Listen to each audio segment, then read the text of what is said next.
चले निकाल लेंगे, पीडीएफ निकाल लीजिए सब लोग, ठीक है? निकाल लिए, डाउनलोड हो गया ना सबका? चलिए आगे चलते हैं। माइटो कराइकिन नाभिक के अलावा, ठीक है?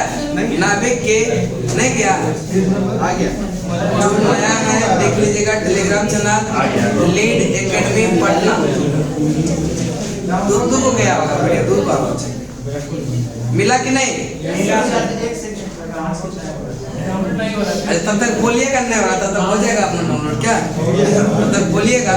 चलिए नेक्स्ट है नाभिक के अलावा, नाभिक के अलावा माइट क्या हो गया? पेज नंबर देखिए तो पेज नंबर 5 देखिए, आगे बढ़ा दीजिएगा तो आ ही जाएगा ना। चलने से कि नाभिक के अलावा यह कोशिका के किस कोशिकांग में डीएनए होता है? Mitochondria, mitochondria. सौर ऊर्जा एटीपी में बदलती है किसमें? किसमें? सौर ऊर्जा एटीपी में बदलती है किसमें? विषाणु सम एकल तंतु आरएनए अणु से बने होते हैं, किससे? साधारण मनुष्य में यह गुणसूत्र जो होता है 23 जोड़ी या 46, 23 जोड़िया। नेक्स्ट है जीवों में अत्यधिक विविधता का कारण है उत्परिवर्तन। जीवों में यह उत्पाद करे कि जीवों में अत्यधिक विविधता का कारण क्या है? उत्परिवर्तन। क्या है? उत्परिवर्तन। किसमें गुणसूत्र नहीं होता? छिपकली में गुणसूत्र नहीं होता। छिपकली में गुणसूत्र नहीं होता। पादप कोशिका में यह कोशिका से जो किस प्रकार से भिन्न है? कोशिका भित्ति सिर्फ किसमें? Power house of cell, mitochondria. Power house of cell किसको? प्लाज्मा झिल्ली बनी होती है प्रोटीन और लिपिड। नेक्स्ट है प्रोटीन, यह संश्लेषण में निम्न कोशिकांगों में से जो है किनकी जो है भूमिका सबसे अधिक महत्वपूर्ण है?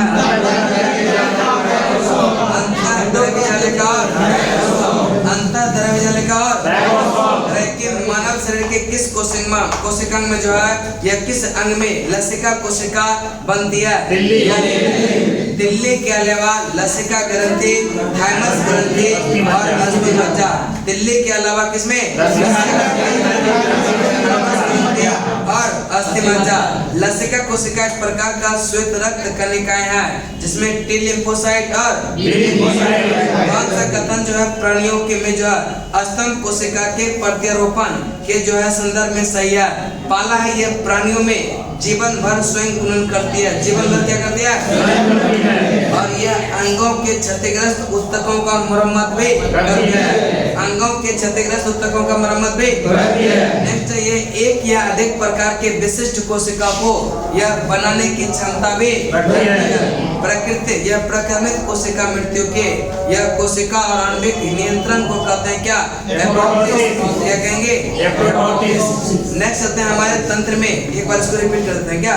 चलिए देखेंगे, नहीं बताएंगे। नाभिक के अलावा यह माइटोकॉन्ड्रिया की कोशिका के किस कोशिका में डीएनए होता है? माइटोकॉन्ड्रिया। सौर ऊर्जा एटीपी में बदलती है किसमें? क्लोरो। नेक्स्ट है विषाणु सम एकल तंतु या आरएनए अणु से बने होते हैं। आरएनए से। नेक्स्ट है साधारण मानव में जो गुणसूत्र की संख्या कितना? 46 या जीवों में उत्परिवर्तन विविधता का कारण क्या है? नेक्स्ट है कि किसमें गुणसूत्र नहीं होता? छिपकली में गुणसूत्र नहीं होता। नेक्स्ट है पावर हाउस ऑफ सेल, पादप कोशिका जंतु कोशिका से किस प्रकार प्लाज्मा झिल्ली बनी होती है? प्रोटीन एवं। नेक्स्ट है प्रोटीन संश्लेषण में निम्नलिखित कोशिकांगों में से यह किनकी भूमिका सबसे अधिक महत्वपूर्ण है?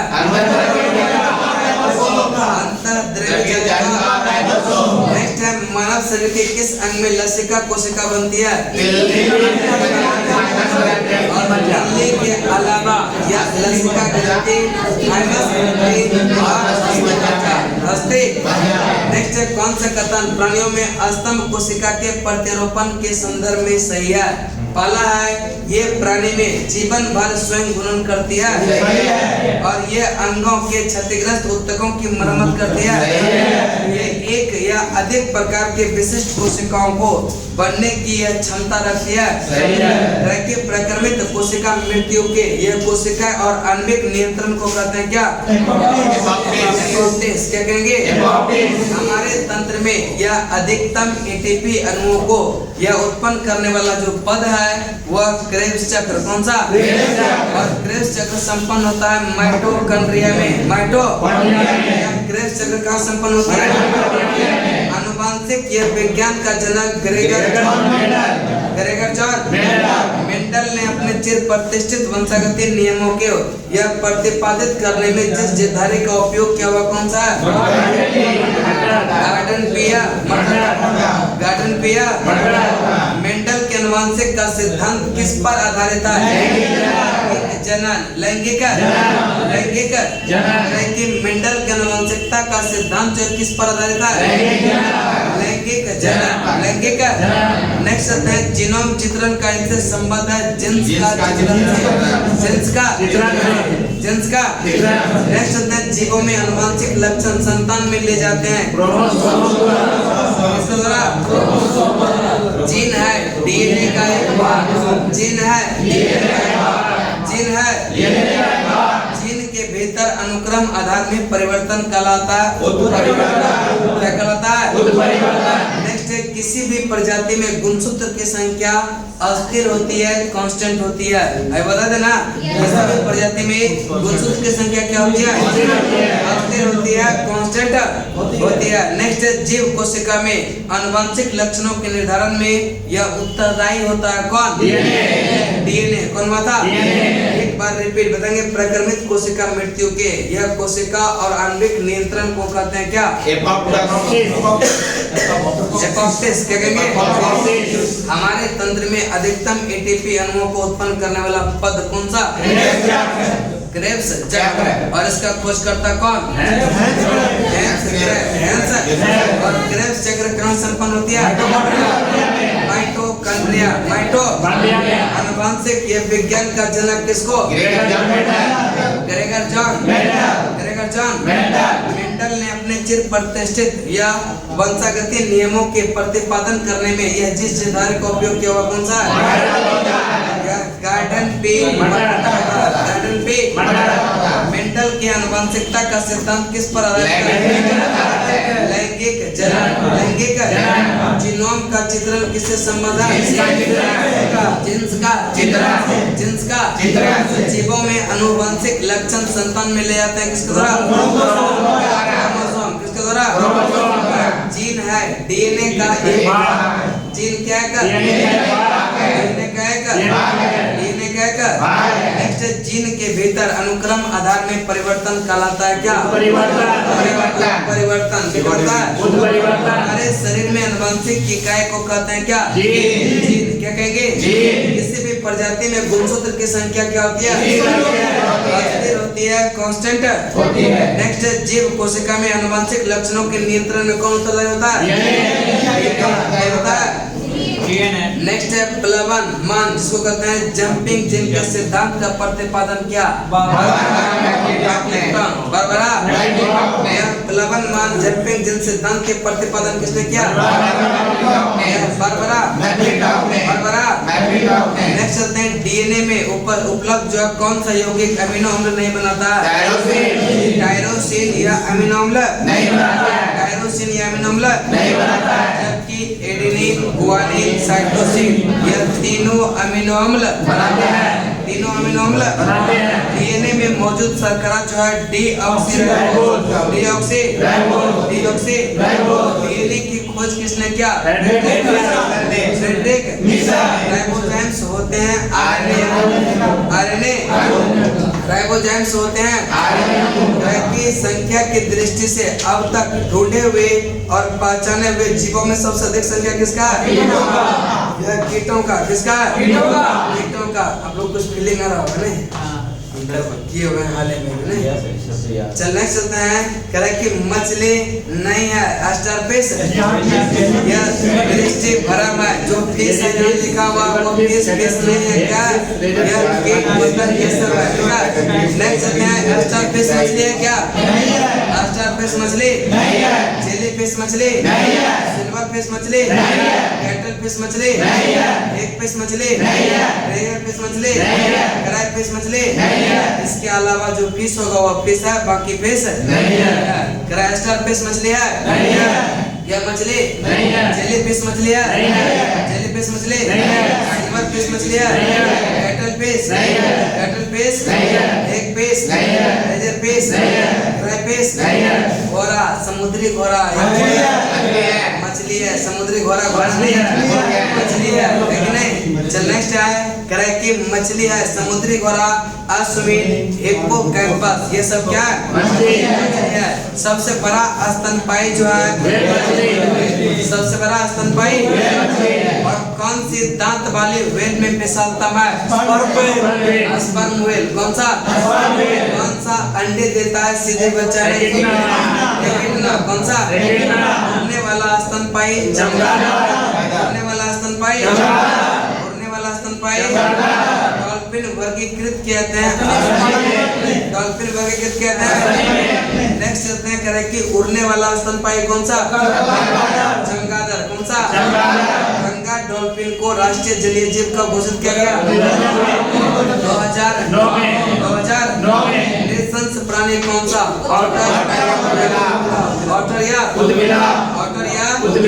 एम्फीबिया। यह बताता है जल एवं रह सकने वाला, उसको क्या कहेंगे, क्या कहेंगे। एक बार रिपीट बताएंगे, प्लवन मान जंपिंग जिनके सिद्धांत का डीएनए में उपलब्ध कौन सा यौगिक इम्यूनोग्लोबुलिन नहीं बनाता, टायरोसिन के अलावा एडेनिन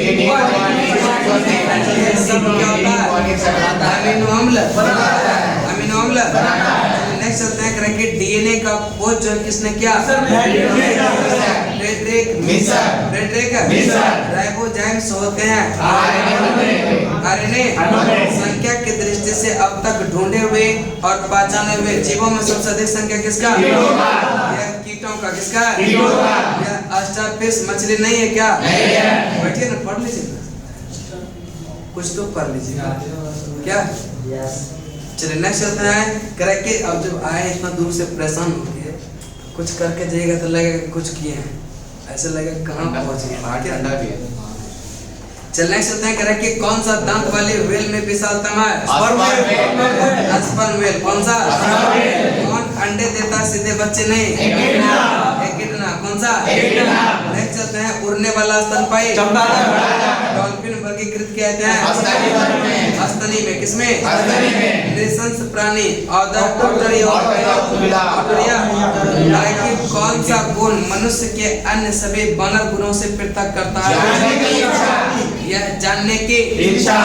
मनुष्य में जानने की इच्छा तीव्र होती है, और जाने है कि नहीं।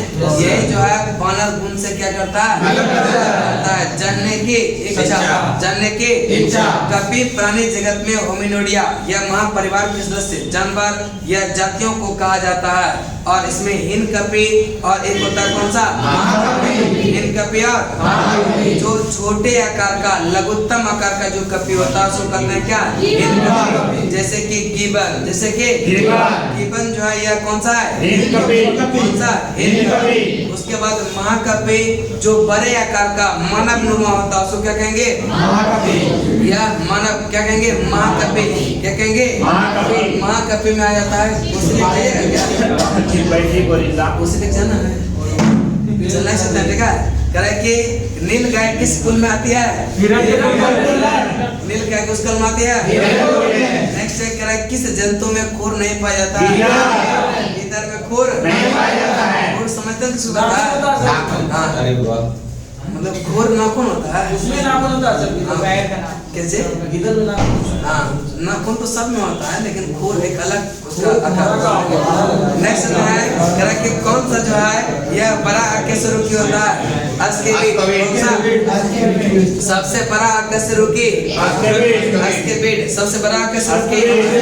नेक्स्ट है व्हाइट लेग हॉर्न एक किस्म है कुक्कुटोका। व्हाइट लेग हॉर्न एक किसका? नेक्स्ट है टिक और माइट वास्तव में होते हैं। टिक और माइट वास्तव में होते हैं। जुगनू होता है कीट। जुगनू होता है, जुगनू होता है। जुगनू में चमक का कारण है ल्यूसिफेरस नमक। जुगनू में चमक का कारण क्या है? ल्यूसिफेरस नमक। ल्यूसिफेरस नमक। मकड़ी कीट नहीं है क्योंकि इसमें 8 टांगे होती है। कीट में सामान्यतः 6 टांगे। कितना? 6 टांगे। ठीक है, कीट में कितना? नेक्स्ट है जब चींटी काटते तो छेपित करती है फॉर्मिक अम्ल। कौन सा? मकड़ियों द्वारा उत्पादित रेशम कहलाता है क्या? कश्मीर रेशम। केवल मादा मच्छर रक्त चूसती है।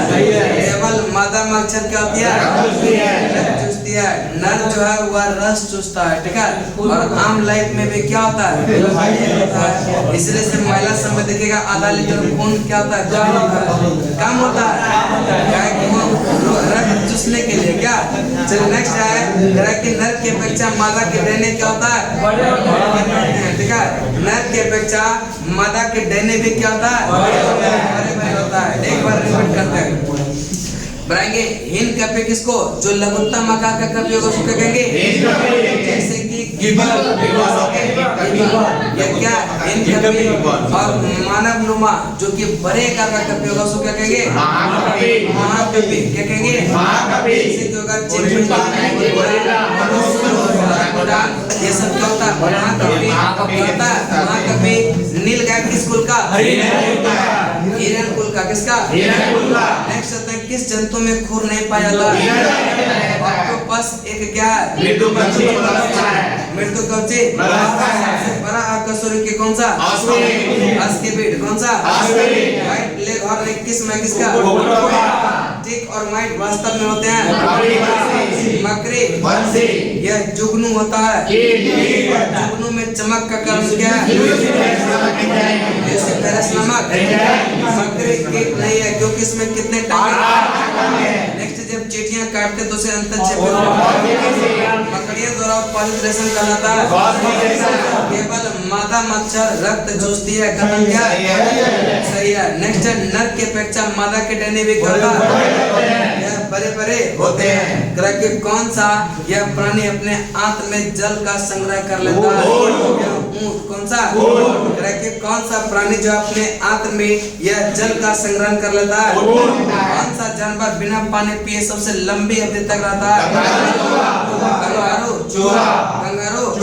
कौन सा जानवर यह ठोस मूत्र उत्सर्जित करता है? यह कंगारू। कंगारू। सर्पों की विष ग्रंथि किसकी समांग है? प्राणियों के लाल ग्रंथियां। प्राणियों के सांप के जहरीले विष दंत होते हैं जो रूपांतरित रूप होता है किसका? जंभिका। नेक्स्ट चट्टान पर उगने वाले पादप कहलाते हैं। चट्टान पर उगने वाले पादप। नेक्स्ट कौन सा एक कीटहारी पादप है? कौन सा एक कीटहारी पादप है? नेपेंथिस खासियाना नामक दुर्लभ एवं आपातीय पौधा पाया जाता है मेघालय में। कहाँ पर? कवक और उच्चतर पादपों की जड़ों को जो बीच उपयोगी प्रक्रियक सहचारी कहलाता है क्या? कवक मूल। कवक माइकोराजा एक सजीवी संबंध है। कवक और अफीम का वनस्पतिक नाम है पेपेवर सोमनिफेरम। पेपेवर सोमनिफेरम। अफीम का मुख्य अवयव है अफीम का मुख्य अवयव अफीम का मुख्य अवयव नोस्का पिन किससे प्राप्त करते हैं? पोस्ता पॉपी। पोस्ता नेक्स्ट है हेरोइन प्राप्त करते हैं अफीम। हेरोइन प्राप्त करते हैं लाइकेन मिश्रित जीव होते हैं जो बने होते हैं सेवा। शैवाल और कवक के जो है यह मिलने से लाइकेन बनता है, जिसे कहते हैं क्या? क्या कहेंगे? म्यूटोलिज्म। क्या कहेंगे? मशरूम है कवक, कवक क्या? मशरूम है, मशरूम है, मशरूम है। मजेदार सब्जियों में प्रयोग होने वाला मशरूम होता है कौन सा? खाइएगा कभी मशरूम का सब्जी सोयाबीन डाल के, ठीक है, और अच्छा लगता है। नेक्स्ट है खमीर, उदाहरण है किसका? कवक का। खमीर उदाहरण है। चलिए एक बार रिपीट बताएंगे, कौन सा प्राणी अपने आंत्र में जो है जल का संग्रह करता है? कौन सा? कौन सा यह जानवर बिना पानी पिए सबसे लंबी अवधि तक रह सकता है? Kangaroo, kangaroo. सर्पों की विष ग्रंथि किसकी समांग है? कशेरुक प्राणियों के प्राणियों के। सांप के जहरीले विष दंत जो रूपांतरित रूप होता है किसका? जंबिका जंबिका। चट्टानों पर उगने वाले पादप कहलाते हैं शैलोदविद। क्या कहलाते हैं? नेक्स्ट आता है कि कौन सा एक कीटहारी पादप है? घटपर्णी। और घटपर्णी पाया जाता है कहाँ पर? मेघालय में। कहाँ पर? कवकों और उच्चतर पादपों की जड़ों के बीच यह उपयोगी प्राकृतिक सहचारी कौन सा? कवक मूल। कौन सा? मैकोराजा एक सजीवी संबंध है कवक और पौधे के। नेक्स्ट है अफीम का वानस्पतिक नाम क्या है? पाइपेबर सोमनिफेरा। अफीम का मुख्य अवयव क्या है? अफीम का मुख्य अवयव नुस्खा पिन किससे प्राप्त करते हैं? पॉपी।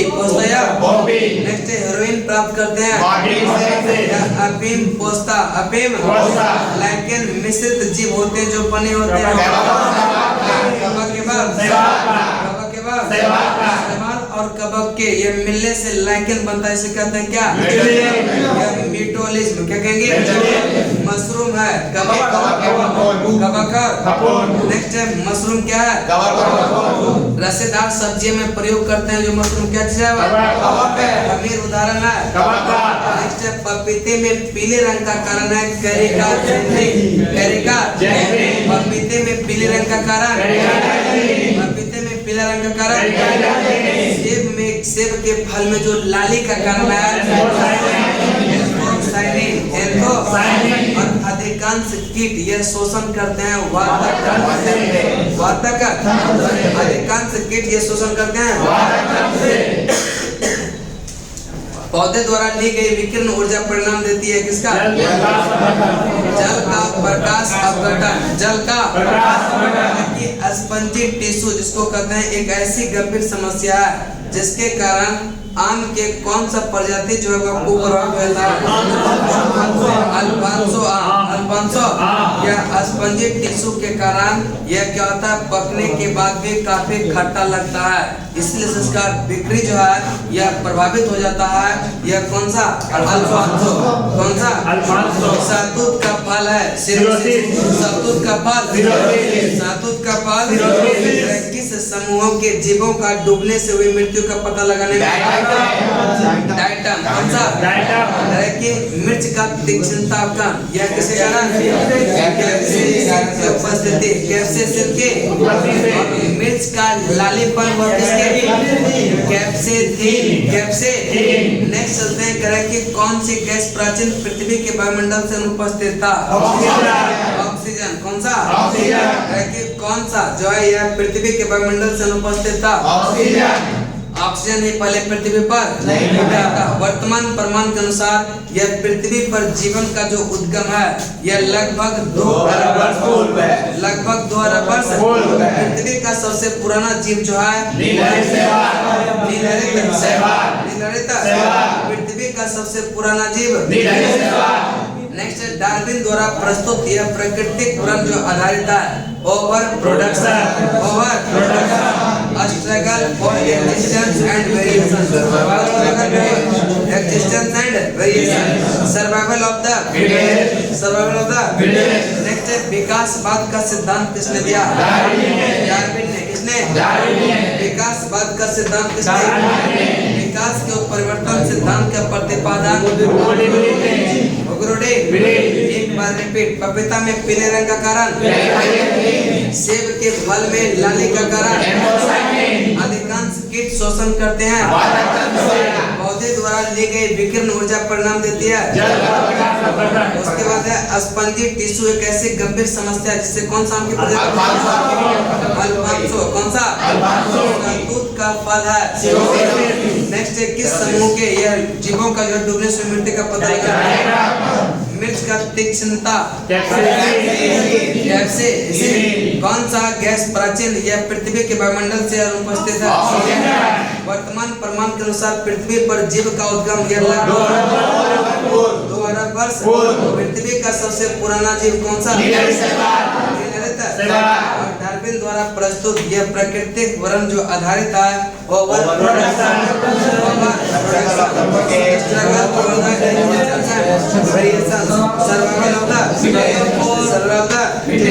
नेक्स्ट है विकासवाद का सिद्धांत किसने। विकास के परिवर्तन सिद्धांत का प्रतिपादन किसने।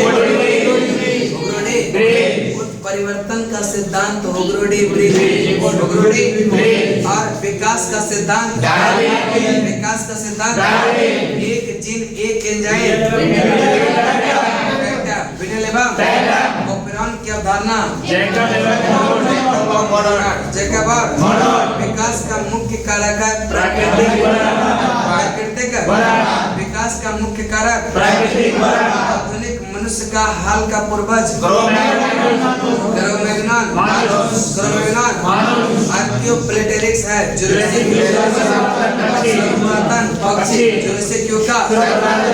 आर्कियोप्लेटेरिक्स किन वर्गों के जो प्राणियों के बीच सृजन करी है।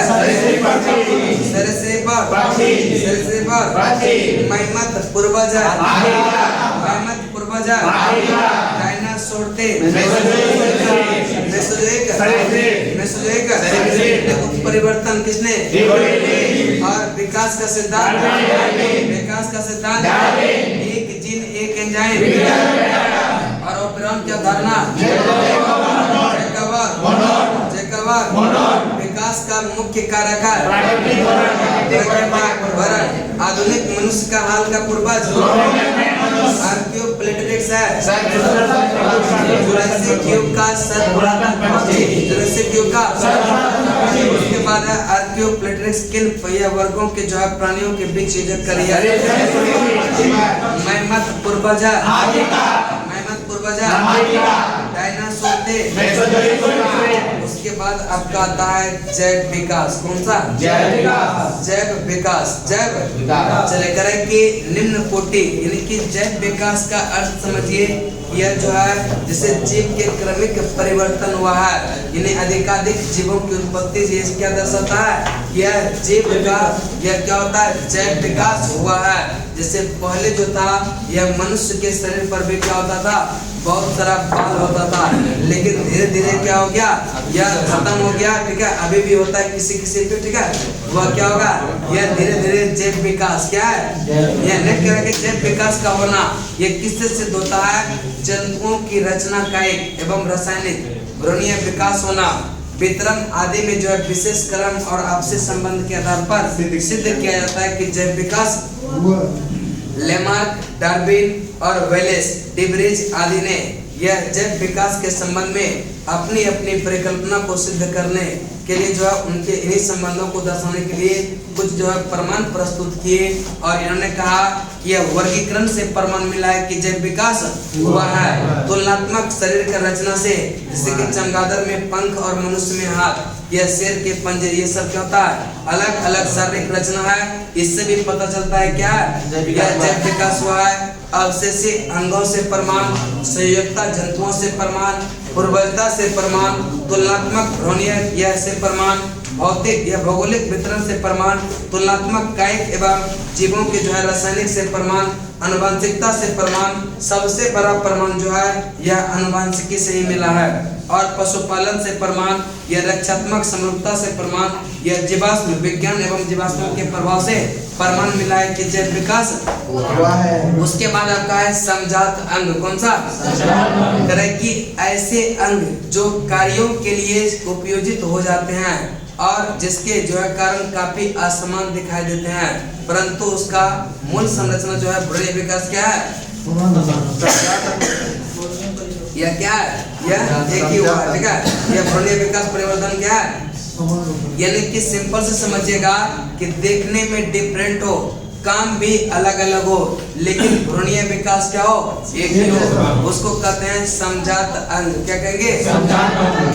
देखने में अलग अलग, देखने में अलग अलग, देखने में क्या हो? काम भी सबका अलग अलग, काम भी सबका, यानी कि जैसे कि सिल्क का फ्लिपर, यह तैरने के काम में आता है, सिल्क का फ्लिपर तैरने के काम में, और चमगादड़ का जो पंख है यह उड़ने का, घोड़े के अगले टांग दौड़ने का, और मनुष्य का जो हाथ है वस्तु को पकड़ने के लिए। इन्हें सबका रचना जो मूल विकास हुआ है सबका एक ही जगह से हुआ है, लेकिन यह सब दिखेगा, यह घोड़े का टांग, मनुष्य का हाथ, चमगादड़ का पंख, सबका रचना क्या, यह क्या देखने में अलग अलग लगता है, काम भी क्या है सबका अलग अलग है, लेकिन भ्रूणीय विकास जो है सबका क्या है? एक ही है। इसको कहेंगे समजात अंग। क्या कहेंगे? उसके बाद है समरूप अंग। कौन सा? समरूप अंग। समरूप अंग करे कि ऐसे अंग जो समान कार्य के लिए उपयोजित हो जाने के कारण समान दिखाई देते हैं, और परंतु मूल रचना एवं भ्रूणीय परिवर्तन जो है यह भिन्न होते हैं, कहलाते हैं क्या? समरूप अंग। यानी कि देखने में भी समान, काम भी समान है, लेकिन भ्रूणीय विकास क्या है सबका अलग अलग है। इसको कहते हैं समरूप अंग। क्या कहेंगे? देखने में असमान, ठीक है, काम भी असमान, लेकिन भ्रूणीय विकास समान, इसका मतलब हुआ समजात अंग। कौन सा? और करें कि यह समरूप अंग यानी कि देखने में समान, काम भी समान, लेकिन भ्रूणीय विकास जो है यह अलग अलग होता है, उसको कहते हैं समरूप अंग। क्या कहेंगे? जैसे कि तितली, पक्षियों का या चमगादड़ के पंख, उड़ने के काम सबको पंख ही कहते हैं। देखने में भी क्या होता है? पंखे के समान होता है, देखने में भी समान, सब उड़ने के काम में आता है, लेकिन इसकी उत्पत्ति जो है अलग अलग। जैसे कि तितलियों के पंख की उत्पत्ति जो है शरीर के भित्ति भंज से, और पक्षियों के पंख या अग्रपाद के परों द्वारा, और चमगादड़ के पंख यह 4 लंबी उंगलियों तथा यह धड़ के बीच में फैली त्वचा से हुई है। यानी भ्रूणीय विकास सबका क्या है? अलग अलग है, लेकिन देखने में सब पंख लगता है, और सब भी क्या होगा? उड़ने के काम में आता है। यानी देखने में क्या है? समान, काम भी समान, लेकिन भ्रूणीय विकास क्या है? अलग है। तो उसको कहते हैं क्या?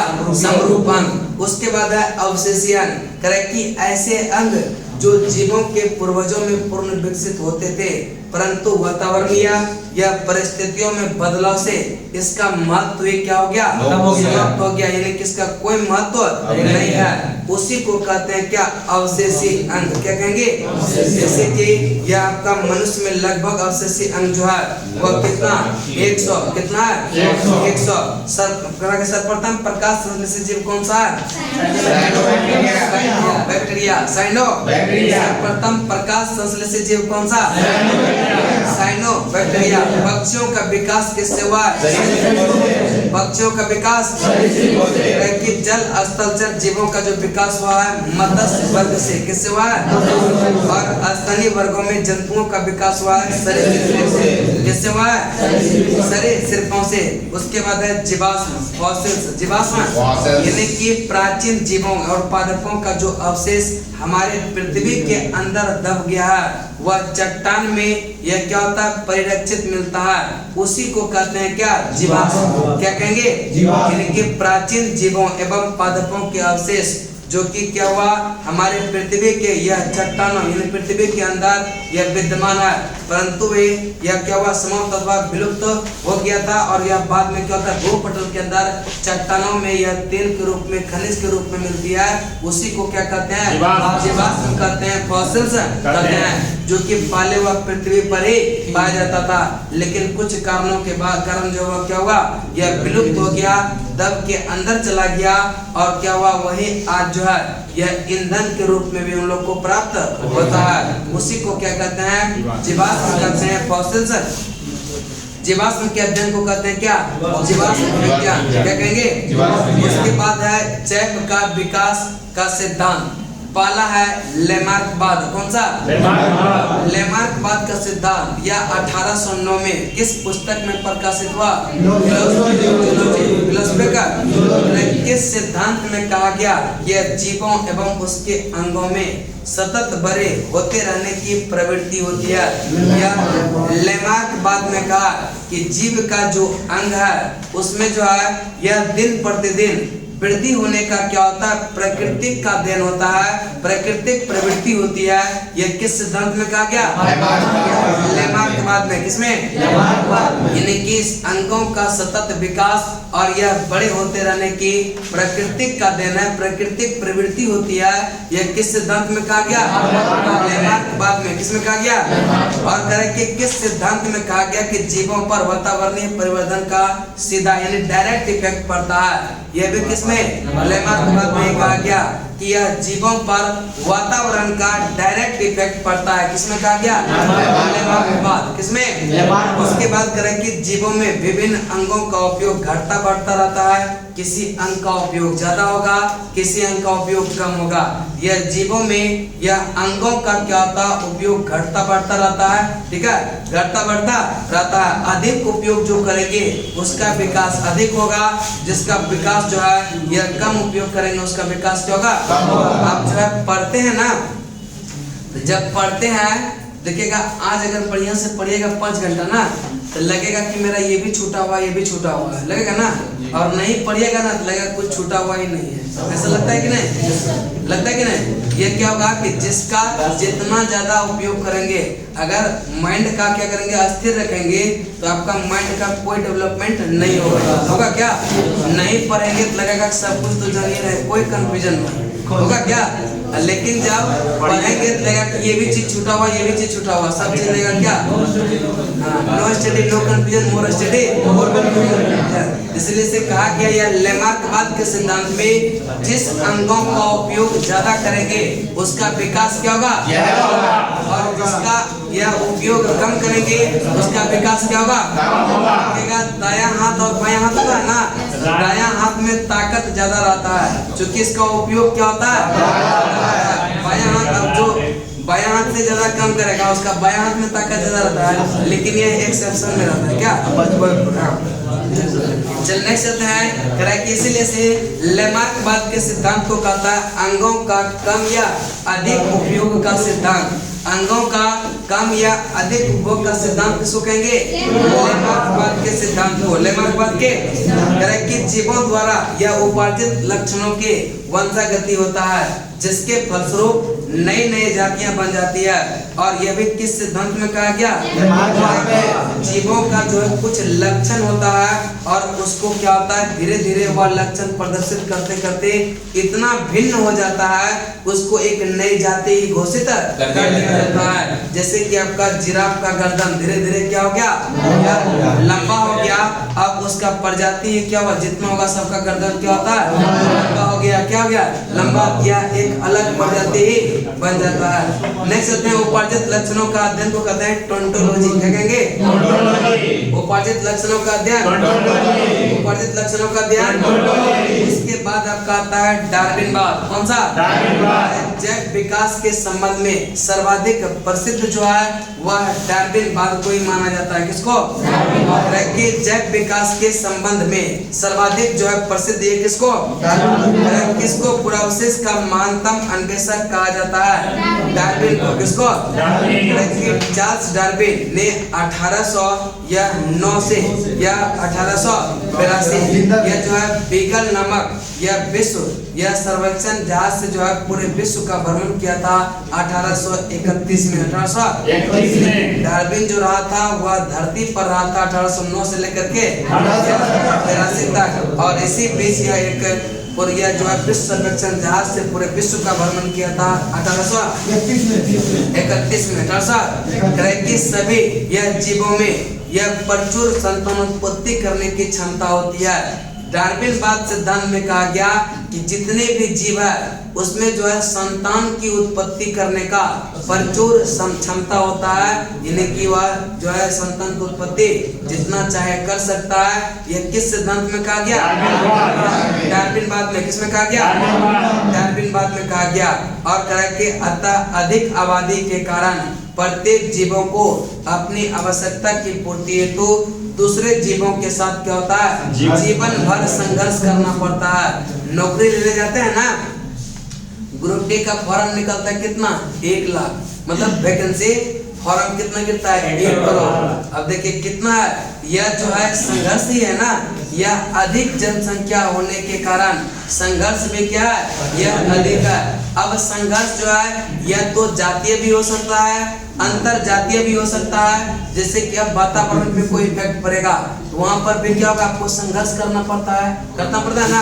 यह भी क्या होता है, यानी कि संघर्ष जो है जनसंख्या अधिक होने के कारण यह जीवन पर्यंत क्या होता है? संघर्ष। और यह संघर्ष जो है जातीय हो सकता है, अंतर जातीय हो सकता है, पर्यावरणीय हो सकता है। ये हमेशा आपको क्या होगा? संघर्ष करना ही पड़ेगा।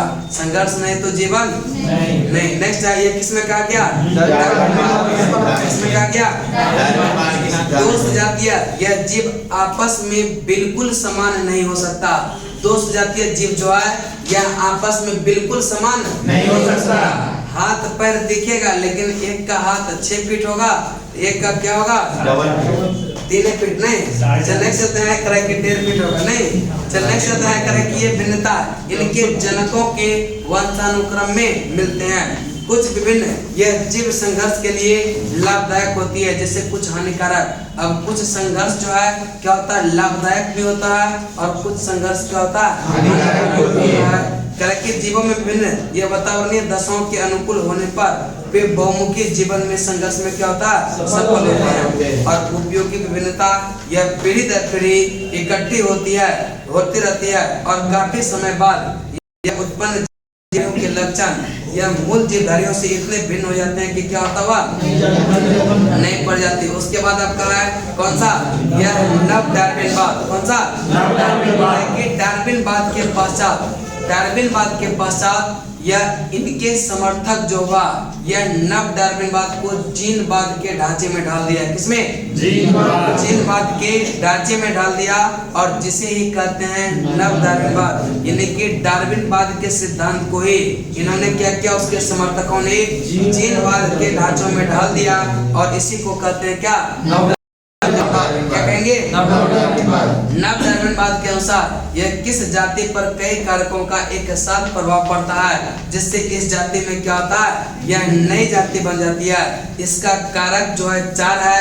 एक तो है विविधता का कारक, एक है उत्परिवर्तन, एक है प्राकृतिक वरण और एक है जनन। ठीक है, विविधता, उत्परिवर्तन, प्राकृतिक वरण और जनन। इसके अनुसार यह जीन में साधारण परिवर्तन के परिणाम स्वरूप यह जीवों की नई जाति बनती है, जिसमें जीन परिवर्तन के कारण भिन्नता बढ़ जाती है। यह नव डार्विनवाद के अनुसार। किसके अनुसार? उसके बाद उत्परिवर्तन के सिद्धांत से यह क्वेश्चन पूछेगा कि उत्परिवर्तन का सिद्धांत यह किसने दिया था? किसने दिया था? कि इस सिद्धांत के 5 प्रमुख यह तथ्य निम्नवत है। पहला है कि नई जो है जीव जातियों की उत्पत्ति लक्षणों से छोटी छोटी यह एवं अस्थिर विभिन्नताओं के प्राकृतिक चयन द्वारा यह पीढ़ी दर पीढ़ी संचय एवं क्रमिक विकास के फलस्वरूप नहीं होती, बल्कि यह उत्परिवर्तन के फलस्वरूप होता है। और इस प्रकार के दूसरा कार्य है कि इस प्रकार की उत्पन्न जाति प्रथम सदस्य यह उत्परिवर्तनवाद कहलाता है, और यह उत्परिवर्तन लक्षण के शुद्ध नस्ल का होता है। उत्परिवर्तन अनिश्चित होते हैं। ये जो है किसी एक अंग विशेष में अथवा अनेक अंगों में एक साथ उत्पन्न हो सकता है। सभी जीव जाति में उत्परिवर्तन की प्राकृतिक प्रवृत्ति होती है, और जाति के विभिन्न सदस्यों में क्या उत्परिवर्तन भिन्न भिन्न हो सकते हैं। उपयुक्त या उत्परिवर्तन के फलस्वरूप अचानक ऐसी जीवधारी उत्पन्न हो जाती है जो जनक से इतने भिन्न होते हैं, उसको क्या कहा जाता है? नहीं, उसको जीन के भीतर अनुक्रम आधार उत्परिवर्तन क्या कहलाता है? यह उत्परिवर्तन कहलाता है। उसके बाद है अनुवांशिकी। कौन सा? अनुवांशिकी। करे कि वे लक्षण जो पीढ़ी दर पीढ़ी संचरित होते हैं, वे लक्षण जो पीढ़ी दर, क्या कोई दिक्कत हो रहा है क्या? ठीक है ना, ये टारगेट है, समझ रहे ना? इसमें थोड़ा सा बर्दाश्त तो करना पड़ेगा क्या? चल नेक्स्ट चलते हैं। कि वे लक्षण जो पीढ़ी दर पीढ़ी संचरित होते हैं कहलाते हैं क्या? अनुवांशिक लक्षण। अनुवांशिक लक्षणों को पीढ़ी दर पीढ़ी यह संचरण के विधियों और जो है कारकों के अध्ययन को कहते हैं क्या? अनुवांशिकी। क्या कहते हैं? अनुवांशिक के बारे में सर्वप्रथम जानकारी जो दिया था यह ग्रेगर जोहान मेंडल ने। किसने दिया था? Gregor Johan Mendel. अनुवांशिकता का पिता कहते हैं ग्रेगर जोहान मेंडल। अनुवांशिका यह शब्द जो दिया था, जेनेटिक शब्द दिया था विलियम वाटसन ने। किसने दिया? अनुवांशिकता का यह पिता किसको कहते हैं? Gregor John Mendel. और जीन शब्द दिया किसने दिया? जेनेटिक्स शब्द दिया था विलियम वाटसन ने। दोनों याद रखिएगा, जेनेटिक्स शब्द दिया और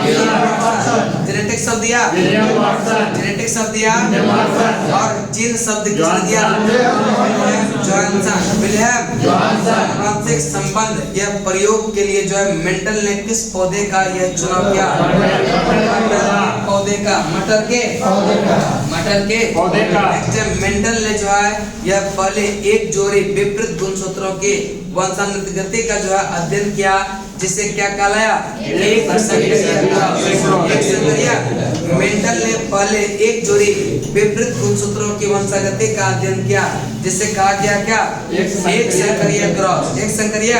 और मेंडल ने दो जोड़े विपरीत गुणसूत्रों की वंशागति के अध्ययन को कहा, उसको क्या कहा? एक संकरिया क्रॉस में F2 पीढ़ी का जो पौधे का फिनोटाइप का अनुपात है यह 3:1। कितना? 3:1। F2 पीढ़ी के पौधे का फिनोटाइप का अनुपात कितना? 3:1।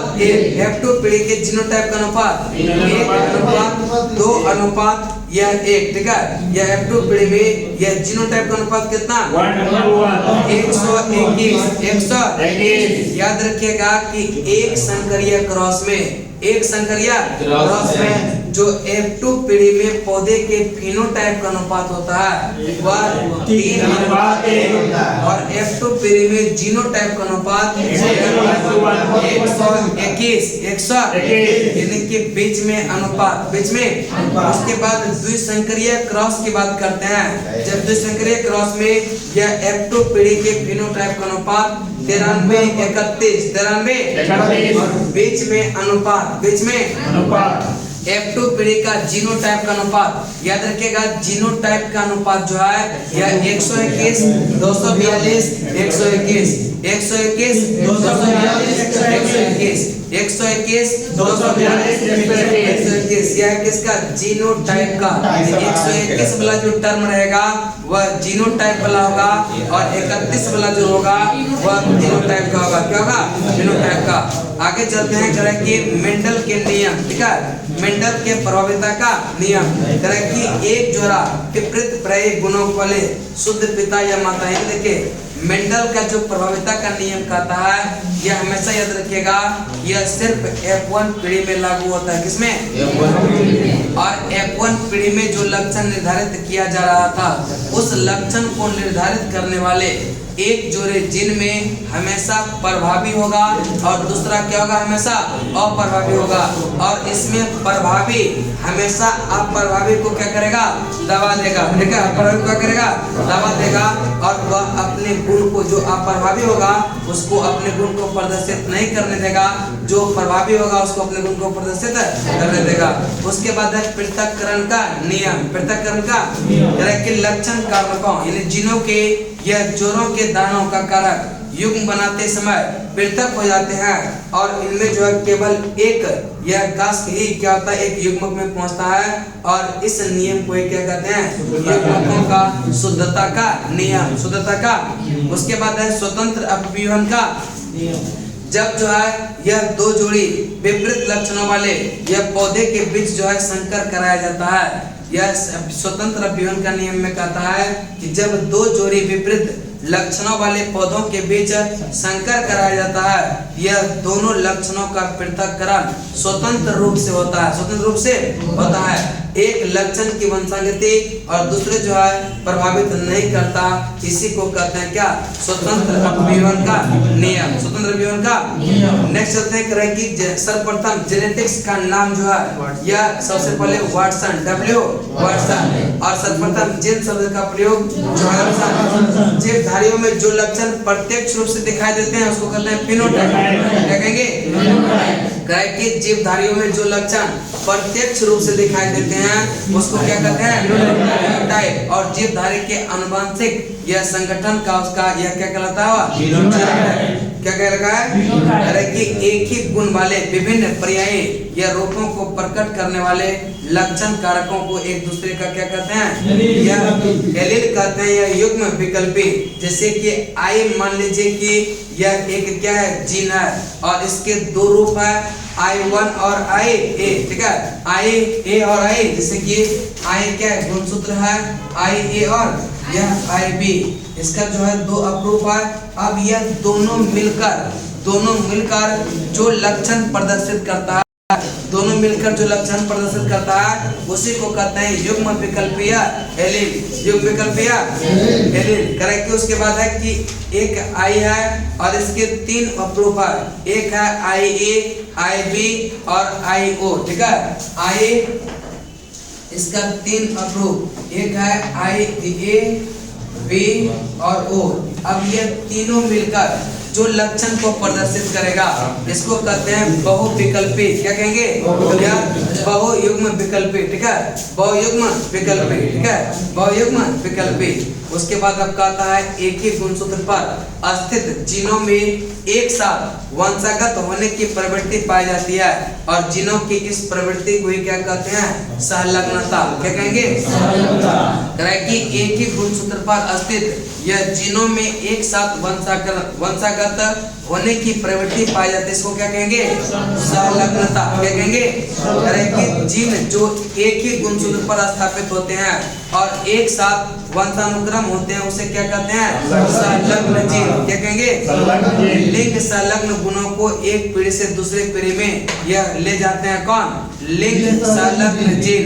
लिंग संलग्न कि X गुणसूत्र पर यह स्थित जीन की जो है लिंग संलग्नता जीन कहे जाते हैं। क्यों? क्योंकि जो है इसका प्रभाव नर तथा मादा दोनों पर पड़ता है। नर तथा मादा दोनों पर पड़ता है। और करें कि यह चूंकि X गुणसूत्र जो होता है वह नर में भी होता है और मादा में, लेकिन Y गुणसूत्र मादा में होता है क्या? नहीं होता है। इसीलिए से ज्यादा जो है यह लिंग संलग्नता दिया था उसमें यह X गुणसूत्र के ही प्रभावित करता है। और लिंग संलग्नता की सर्वप्रथम विस्तृत व्याख्या किसने किया? मॉर्गन ने। किसने? लिंग संलग्नता की सर्वप्रथम विस्तृत व्याख्या किसने? मॉर्गन ने। किसने क्या? यह मॉर्गन। किसने क्या? और लिंग संलग्न यह गुण स्त्री की अपेक्षा पुरुषों में ज्यादा प्रकट होता है। ज्यादा। उसके बाद है मानव अनुवांशिकी। मानव गुणसूत्रों का नामकरण किसने दिया? यह W गुणसूत्र का जो खोज किया था पुरकिंजे और फ्लेमिंग। पुरकिंजे और गुणसूत्रों में पाए जाने वाला अनुवांशिक पदार्थ को क्या कहते हैं? जीनोम। क्या कहेंगे? गुणसूत्रों में पाए जाने वाला अनुवांशिक पदार्थ को क्या कहते हैं? यह जीनोम। क्या कहेंगे? और ये जीन जो है इन्हीं गुणसूत्रों में पाया जाता है। अब गुणसूत्रों के बाहर जीन यदि कोशिका द्रव के किसी कोशिकांग में होती है उसको कहते हैं क्या? प्लाज्मा। क्या कहेंगे? गुणसूत्रों के बाहर जीन यदि कोशिका द्रव के कोशिकांगों में होती है उसको क्या कहते हैं? Plasma gene. प्लाज्मा। और जीन की आधुनिक विचारधारा दिया था एस बेंजर ने। किसने दिया था? और एस बेंजर के अनुसार जिनके कार्य की जो इकाई है सिस्ट्रॉन, क्या है? सिस्ट्रॉन। एस वेंजर के अनुसार जिनकी इकाई क्या है? सिस्ट्रॉन। सिस्ट्रॉन, क्या है? सिस्ट्रॉन। और उत्परिवर्तन की इकाई है न्यूटन। उत्परिवर्तन की इकाई, उत्परिवर्तन की इकाई, न्यूटन। और पुनः संयोजन की इकाई है रेगॉन। पुनः संयोजन की इकाई, पुनः संयोजन की इकाई। और मानव में कितने आवश्यक अमीनो अम्ल पाए जाते हैं? 20। कितना? बहुत बार क्वेश्चन पूछा गया है कि मानव में कितने जो है यह आवश्यक अमीनो अम्ल पाया जाता है? डीएनए पॉलीमरेज नामक एंजाइम की खोज जो किया था आर्थर कॉर्नबर्ग ने। किसने किया? डीएनए पॉलीमरेज नामक एंजाइम का खोज किसने किया? Arthur Kornberg. Arthur Kornberg. DNA का संश्लेषण ये किसके सहायता से होता है?